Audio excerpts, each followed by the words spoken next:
السلام عليكم ومرحبا بكم في المطبخ المغربي مع حكيمه. اليوم ان شاء الله في هذا الفيديو غادي نحضر لكم رغيفات او رغايف مقليين ومعسلين كيجيو رائعين ولذاذ بزاف بالطريقه اللي هي ناجحه وكذلك بسيطه. غادي نحتاج لهم على بركه الله في المقادير. عندي هنا بالنسبه للطحين كنحتاج 250 غرام من الطحين فورس رطب اللي كيكون واحد النوعيه جيده وكنغربلوه من قبل، كيكون خاص تحضير الحلويات. كنحتاج هنا 60 غرام من الزبده اللي كتكون لينه بدرجه حراره المطبخ، ما يعادل واحد معلقه ونص كبار كيكونوا عامرين.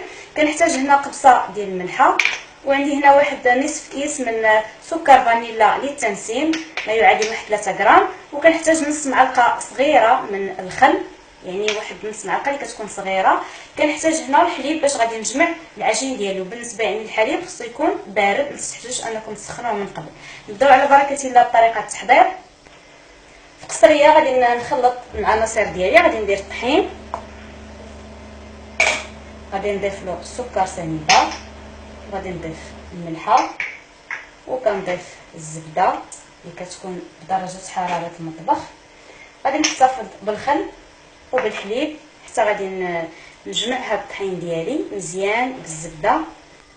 ودابا بعد ما كنكون رملت مزيان الطحين بالزبده غادي نضيف الخل واحد نص معلقه صغيره، وغادي نبدا نجمع الحليب اللي كيكون يعني بارد.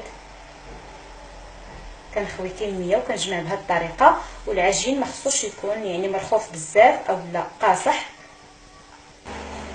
صافي بعد ما كنكون جمعت العجين ديالي بهذا الشكل هذا كيف كتلاحظوا ما كيكونش يعني قاصح اولا مرخوف بزاف. دابا غادي نبقى ندلك فيه، وانما ما غاديش ندلكوه بزاف، غير واحد جوج ديال الدقائق كندلكوه بهذه الطريقه هذه كيتجانس لينا العجين. صافي بعد ما كنكون جمعت العجين مزيان دابا غادي نخليه كيرتاح لي واحد المده ديال 5 ديال الدقائق، ومن بعد ان شاء الله نتلاقاو باش تكونوا طريقه التحضير. هنايا بعد ما كيكون ارتاح لي العجين واحد شويه يعني غير باش يتبسط لينا بكل سهوله، دابا غادي ناخذ النشا هو باش غادي نورقوا هاد العجين او هاد الرغيفات. يعني كديروا واحد الكميه بهذا الشكل هذا هي كثيره، وكتعاودوا ترشوا فوق العجين باش كيجيوكم يعني مورقين. من بعد غادي نطلق العجين ديالي بهذا الشكل هذا، نطلقوه بشكل اللي هو مربع ونحاولوا اننا كنرقوه. وهنايا بعد ما كنكون طلقت العجين ديالي بهذا الشكل هذا كيف كتلاحظوا رققته، غادي ناخذ النشا وغادي نرش واحد الكميه فوق العجين. كنسرح النشا ديالي بهذا الشكل، ومن بعد كنطوي العجين بحال شكل مسمن. في الاول كنطويه بهذه الطريقه هذه على جوج، من بعد كنعاود نطوي بهذا الشكل. كتحاولوا انكم يعني كتسرحوا العجين بشكل اللي هو مربع. غادي ناخذ كميه اخرى وكنعاود نطوي على 4 بهذه الطريقه هذه. من بعد غادي نرجع بهذه الطريقه. دابا كناخذ المدلك، غادي نحاول انني غير كنضغط بهذا الشكل هذا.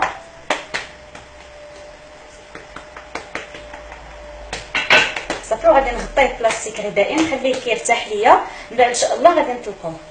ودابا بعد ما ارتاح لي العجين غادي ناخذ كميه من النشا كنرشها بهذا الشكل وكنديرها فوق العجين، وغادي نطلقوه بهذا الشكل هذا.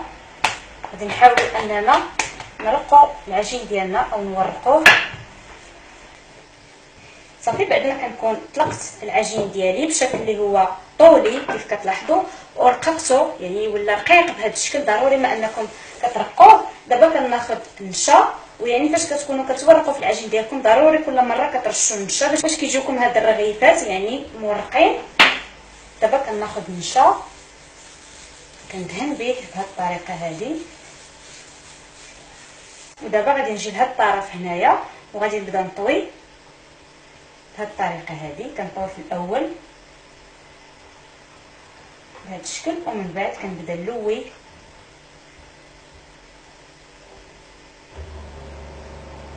بهذا الشكل هذا.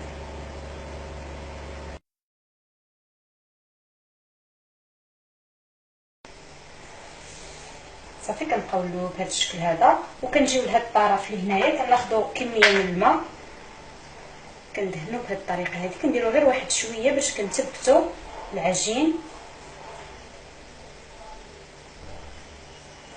بهذا الشكل هذا.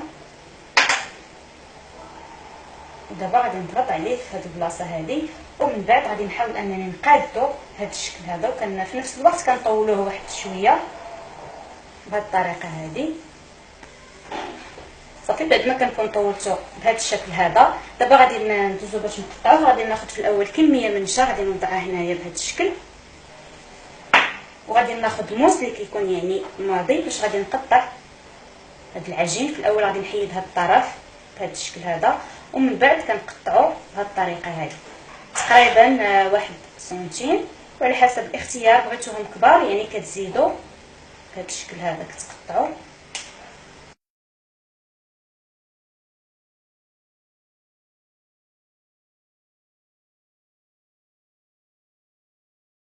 وهنايا بعد ما قطعت الوحدات ديالي فكنحصل عليهم كيف كتلاحظوا بهذا الشكل هذا. وكيف ما قلت لكم تقدروا يعني تزيدوا ديروا 1 ونص على حسب الاختيار، بغيتوهم يجيوكم كبارين او متوسطين في الحجم.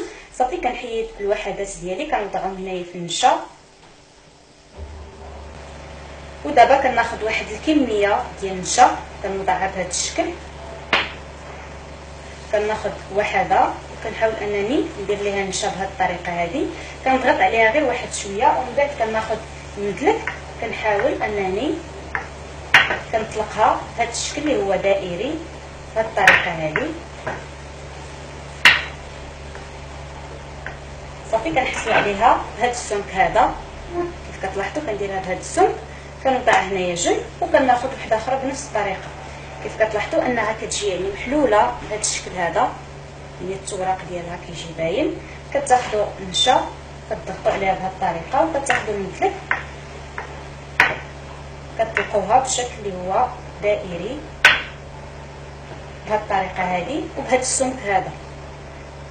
صافي كتحطوها بهذا الشكل وكتستمروا، ودائما كتخدموا بالنشا.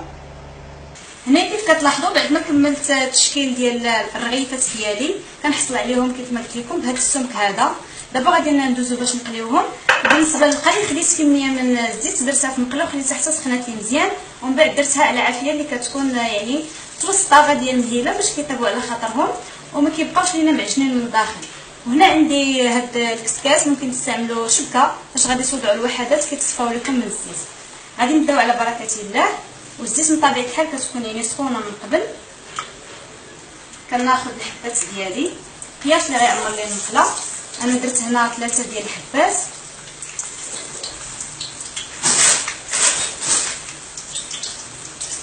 صافي كناخذ معلقه وكنحاول انني كنبقى ندير الزيت فوق الرغيفات ديالي باش كيتنفخوا ليا بهذه الطريقه هذه. صافي مجرد ما انهم كيبداو يتنفخوا كنقلبوهم للجهه الاخرى بهذه الطريقه. وكنأكد على ان الزيت خصها يعني تكون سخونه. صافي بعد ما بديت كنقلب في الوحدات ديالي كيكونوا تحمروا على هذا الشكل هذا. صافي كنحيدهم وكنحطهم هنايا كيتصفاو ليا من الزيت بهذه الطريقه هذه. وغادي نوضع كميه اخرى. هنايا كيف كتلاحظوا بعد ما كنكون كملت القلي ديال جميع الوحدات ديال الرغايف كيف كتلاحظوا كيجيونا بهذا الشكل هذا. فكنخليهم حتى كيتصفاو ليا مزيان من الزيت كيوليو بحال هكا. ودابا غادي نصفاوهم بالعسل. بالنسبه هنايا العسل خديت كميه من العسل ودفيتها من قبل باش يعني الرغايف كيتشربوا لينا العسل.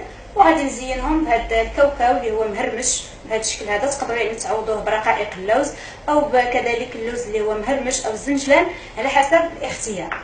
كملاحظه بالنسبه لي بغيتوا الرغايف يعني الناس اللي كيعجبوهم يكونوا حلوين، مجرد ما انكم يعني كتقليوهم كيتصفاو لكم شويه من الزيت وهما كيكونوا باقيين سخان كتديروهم في العسل كيتشربوا لكم العسل، ومن بعد كتديروهم كيتصفاو من العسل. فانا ما كنبغيهمش حلوين بزاف. غادي ناخذ غير الوحدات بهذا الشكل. كناخذ كميه مثلا هكا 4 أو 5 ديال الحبات، وكناخذ العسل اللي كيكون طبيعه الحال سخون من قبل اولا كندفيه وكنبقى نفرغ بهذا الشكل هذا. الرغيفات ديالي، ومن بعد كنقلبهم للجهه الاخرى، وهكا ما كيشربوش لي العسل بزاف وكيتصفاو لي من هذاك الفائض ديال العسل. صافي كنبقى نضيف بهذا الشكل هكا وكنعاود نقلبها بهذه الطريقه هذه. هاد الرغيفات كيجيو رائعين ولذاذ بزاف، كيف كتلاحظوا انهم مورقين. صافي بعد ما كنكون درت ليهم العسل بهذا الشكل غادي ناخذ كاوكاو اللي هو مهرمش، كندير كميه في الفوق بهذا الشكل هذا، وتقدروا ديروهم في الجهتين بجوج، كديروا كميه بهذه الطريقه، وتقدروا يعني ما تزينوهمش من الفوق، تخليهم غير بالعسل كيجيو رائعين. صافي غادي نخليهم يتصفوا ليا مزيان من العسل، ونستمر في يعني التعسال ديال جميع الوحدات، ومن بعد ان شاء الله نوريكم الشكل النهائي ديالهم في طبق ديال التقديم. وهذا هو الشكل النهائي ديال الرغيفات اللي معسلين وورقناهم بالمايزينا كيف كتلاحظوا، بعد ما كنكمل لهم التعسال وكنزينهم بالكاوكاو مهرمش من الفوق اللي كيبقى تزيين على حسب الاختيار. هذا هو الشكل ديالهم، درتهم في طبق ديال التقديم وكنقدمهم لكم بالصحه والراحه. كيجيو مورقين ولذاذ بزاف ومقرمشين كيف كتلاحظوا الشكل ديالهم، فكيجيو كيف ما قلت لكم مقرمشين ومورقين. هذا هو الشكل ديالهم. هنايا غادي نقسم لكم وحده باش تشوفوا الشكل ديالها كيف كيجي من الداخل، فهي كتجي يعني مقرمشه. هذا هو الشكل ديالهم من الداخل، ما كيجيوش يعني معجنين وكيجيو مورقين على هذا الشكل هذا ولذاذ بزاف وسهلين في التحضير. نتمنى ينالوا الاعجاب ديالكم وتجربوهم. ما تنساوش ديروا جيم فيديو اشتراك في القناه باش يوصلكم كل ما هو جديد، والى اللقاء في وصفه اخرى، والسلام عليكم ورحمه الله تعالى وبركاته.